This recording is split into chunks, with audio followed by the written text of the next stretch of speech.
Insan-insan mulia Pama. Assalamualaikum warahmatullahi wabarakatuh.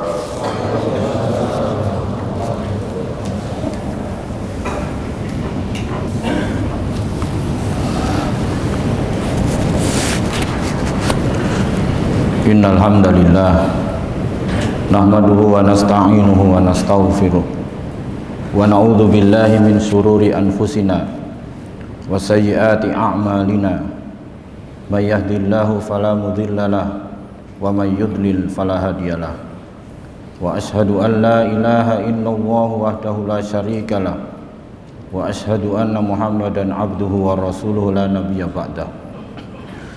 Allahumma sholli wa sallim wa barik ala Muhammad wa ala alihi wa sahbihi wa man tabi'ahum bi ihsanin ila yaumil qiyamah.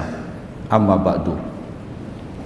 Qala ta'ala fi kitabihil karim, ya ayyuhalladzina amanu taqullaha haqqa tuqatih wa la tamutunna illa wa antum muslimun.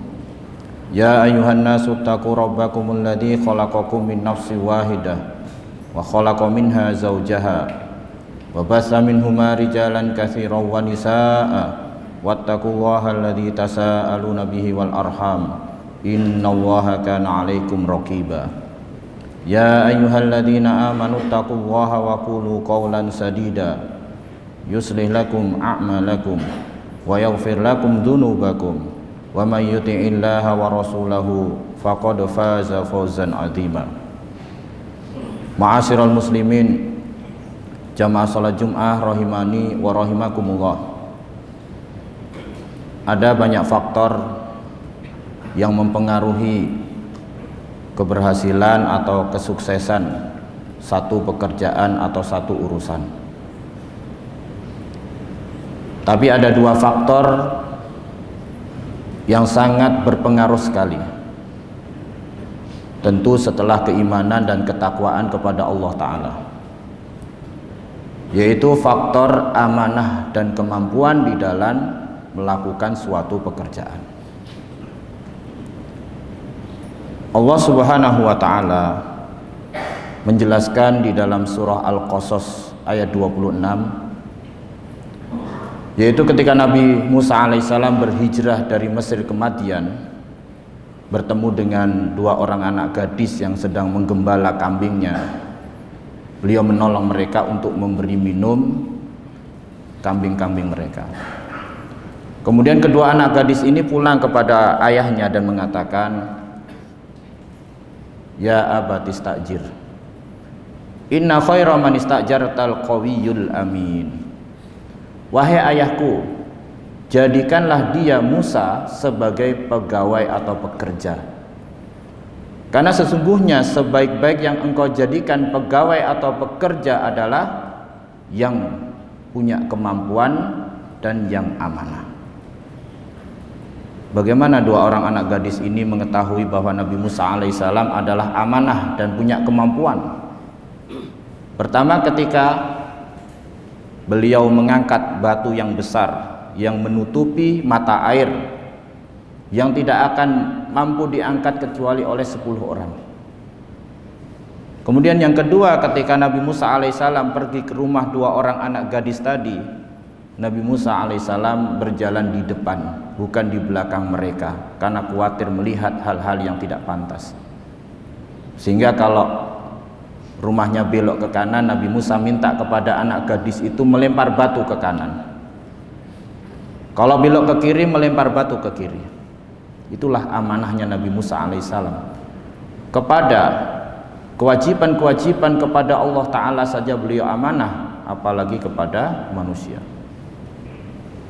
Kemudian yang kedua, surah Al-Naml ayat 39. Ketika Nabi Sulaiman alaihissalam ingin memindahkan singgasana Ratu Bilqis dari Yaman ke Syam, maka berkatalah Ifrit, seorang jin, qala ifritu minal jinni ana atika bihi qabla an taquma min maqami wa inni alaihi laqawiyyun amin. Berkatalah Ifrit dari golongan jin, saya sanggup memindahkan singgasana itu sebelum engkau bangun dari tempat dudukmu, dan sungguh dalam hal itu aku memiliki kemampuan lagi amanah. Dua ayat yang mulai ini secara tegas menjelaskan bahwa ada dua faktor penting untuk meraih kesuksesan dalam satu pekerjaan, yaitu punya kemampuan dan amanah. Kadang ada orang yang punya kemampuan tapi tidak amanah, maka pekerjaan tidak dapat terselesaikan dengan baik.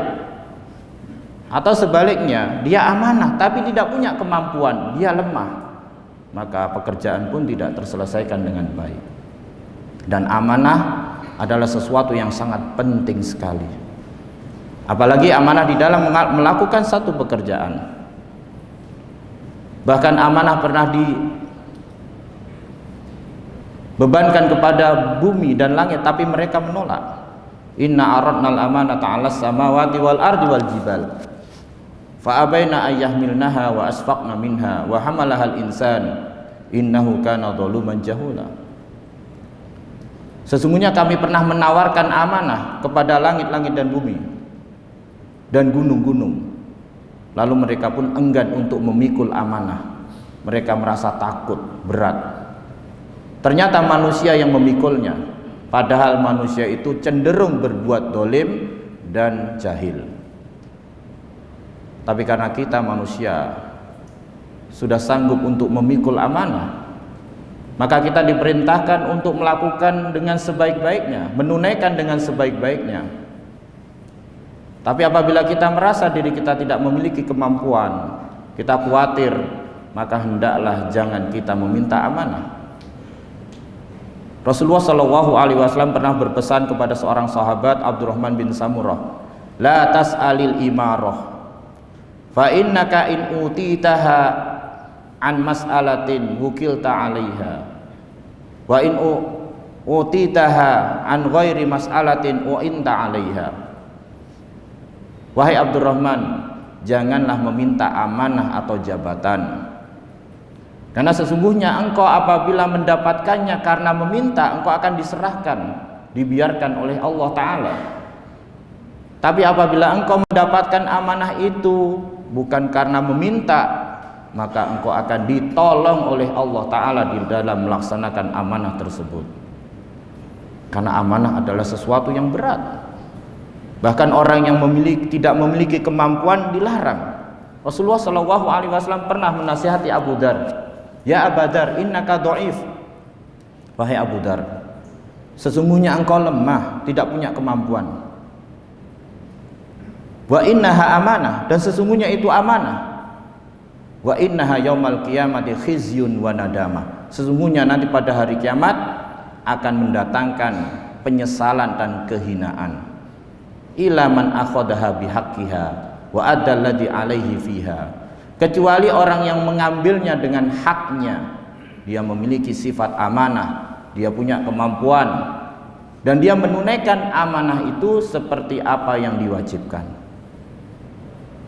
Bahkan seorang hakim yang adil, kelak pada hari kiamat, dia akan menemui satu saat di mana dia berangan-angan di dunia tidak pernah menghakimi perkara dalam satu butir kurma sekalipun, karena saking takutnya pertanggungjawaban jabatan dan amanah di hadapan Allah Ta'ala. Oleh karena itulah Nabi SAW selalu menasihati kita. Sebagaimana di dalam hadis riwayat Anas bin Malik radhiyallahu anhu, tidaklah Rasulullah SAW menyampaikan khutbah kecuali beliau selalu mengatakan, la dina liman la amanatalah, wala imana liman la ahdalahu. Tidak ada agama bagi orang yang tidak menunaikan amanah. Tidak ada agama bagi orang yang tidak menunaikan amanah. Walaupun mungkin dia sholat, walaupun mungkin dia puasa, walaupun mungkin dia haji dan umrah, tapi dikatakan tidak ada agama bagi orang yang tidak amanah. Wala imana liman la ahdalahu, tidak ada iman bagi orang yang tidak menjaga perjanjiannya, terutama perjanjiannya kepada Allah Subhanahu wa taala. Sehingga dari sini amanah merupakan faktor yang sangat penting bagi kita di dalam menunaikan setiap tugas dan tanggung jawab kita. Bahkan sebagai seorang muslim sekalipun, walaupun kita bukanlah pejabat, terkhusus bagi seorang pejabat dan pegawai, karena amanah menjadi faktor yang sangat penting bagi tercapainya kesuksesan dan keberhasilan di dalam pekerjaan dan setiap urusan. Adapun menjaga amanah di dalam pekerjaan memiliki banyak sekali gambaran-gambaran. Yang pertama adalah menunaikan pekerjaan dengan sungguh-sungguh, dengan penuh keikhlasan, dengan penuh loyalitas yang tinggi, berdedikasi yang tinggi, tidak bermalas-malasan di dalam melakukan pekerjaan tersebut. Rasulullah SAW bersabda, "Innallaha yuhibbu idza amila ahadukum amalan an yutqinahu." Sesungguhnya Allah Subhanahu wa taala mencintai apabila salah seorang dari kalian itu melakukan suatu pekerjaan, maka dia menekuninya dengan tekun, dengan sungguh-sungguh, dengan segenap kemampuan. Terkadang kita memiliki kemampuan tapi kita tidak memaksimalkan kemampuan kita. Memang kalau kita merasa tidak punya kemampuan, lebih baik kita mengatakan tidak.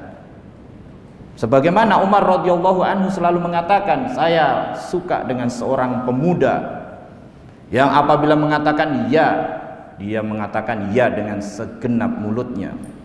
Kalau dia mengatakan tidak, dia katakan tidak dengan segenap mulutnya, artinya dengan bersungguh-sungguh.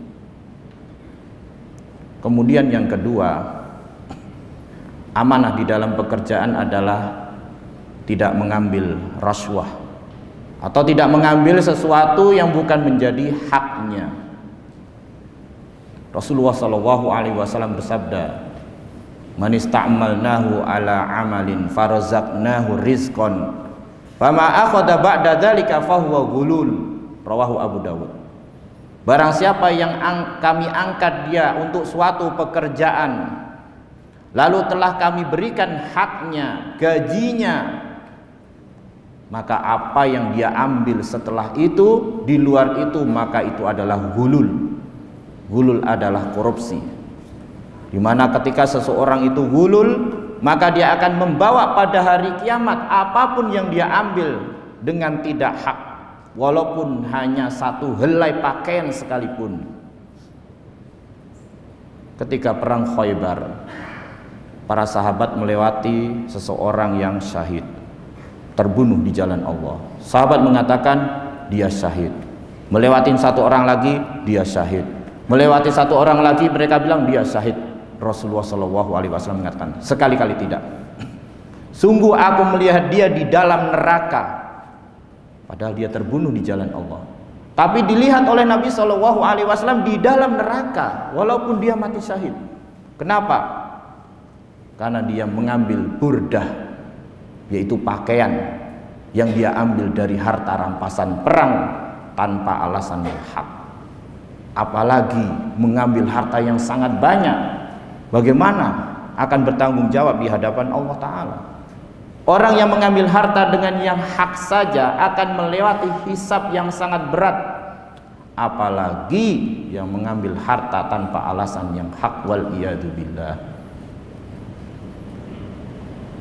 Kemudian yang ketiga, amanah di dalam pekerjaan adalah dengan menjaga harta milik perusahaan dengan baik, menggunakan hal-hal yang dimiliki oleh perusahaan dengan bijak, tidak dengan teledor, tidak dengan merusak dan sebagainya.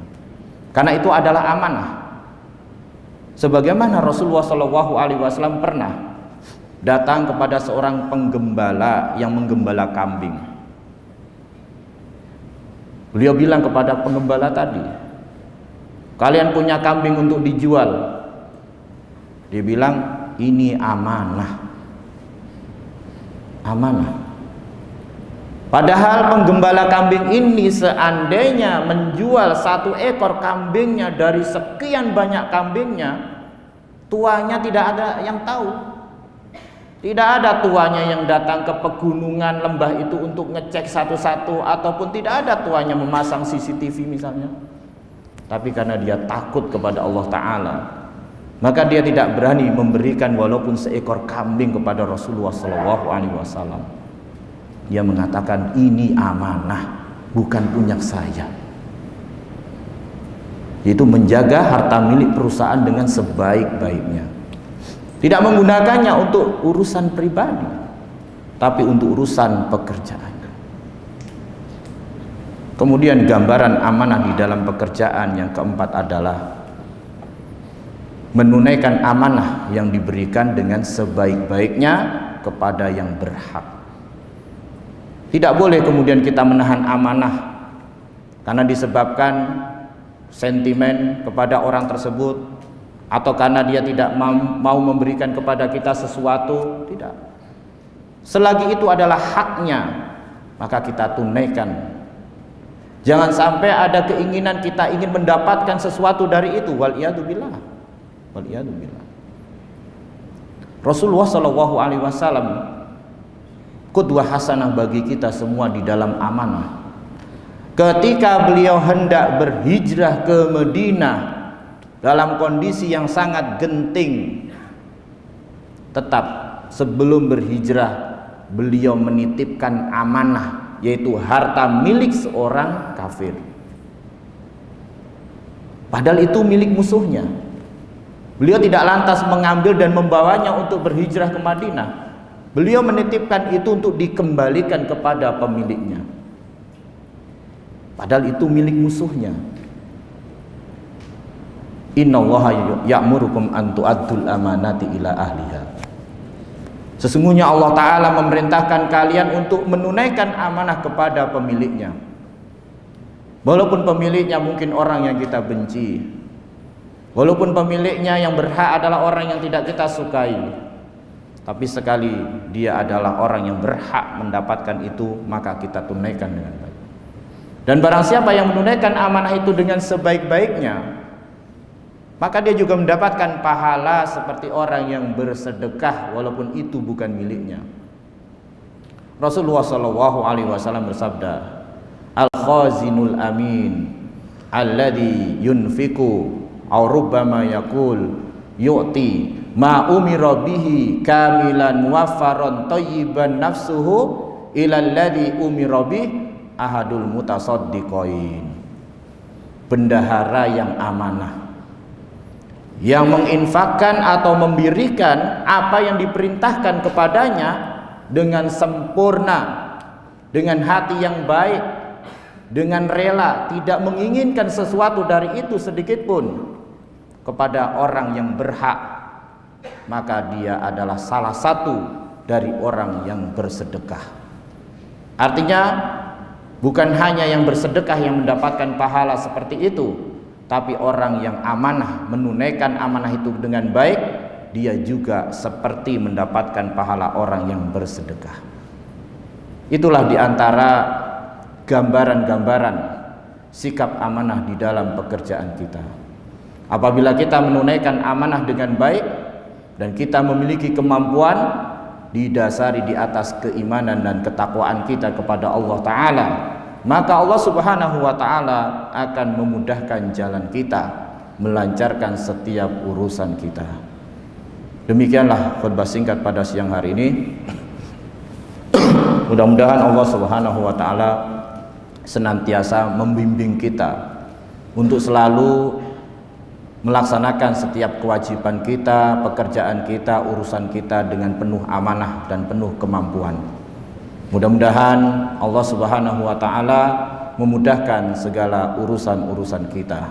Aqulu qouli hadza astaghfirullah li wa lakum wa lisairil muslimina wal muslimat fastaghfiruhu innahu huwal ghafurur rahim.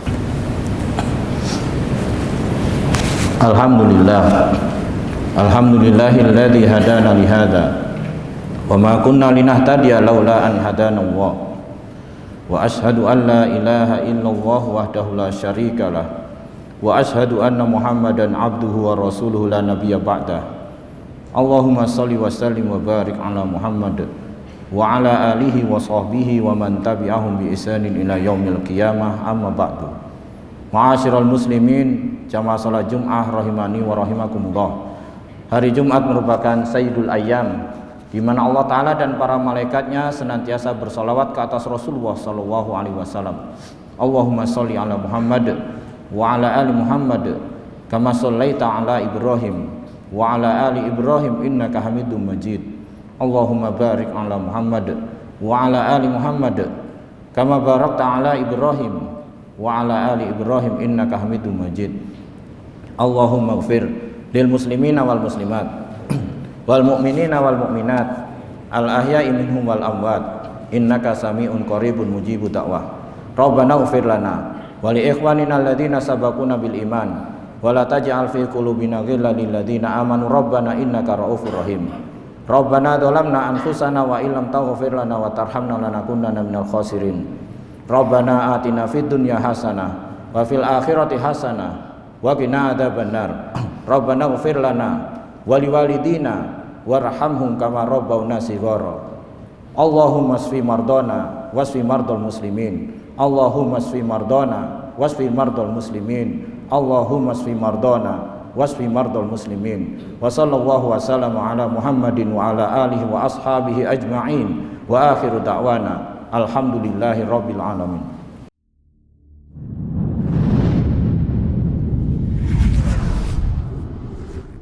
YYMP, Yayasan Insan Mulia Pama.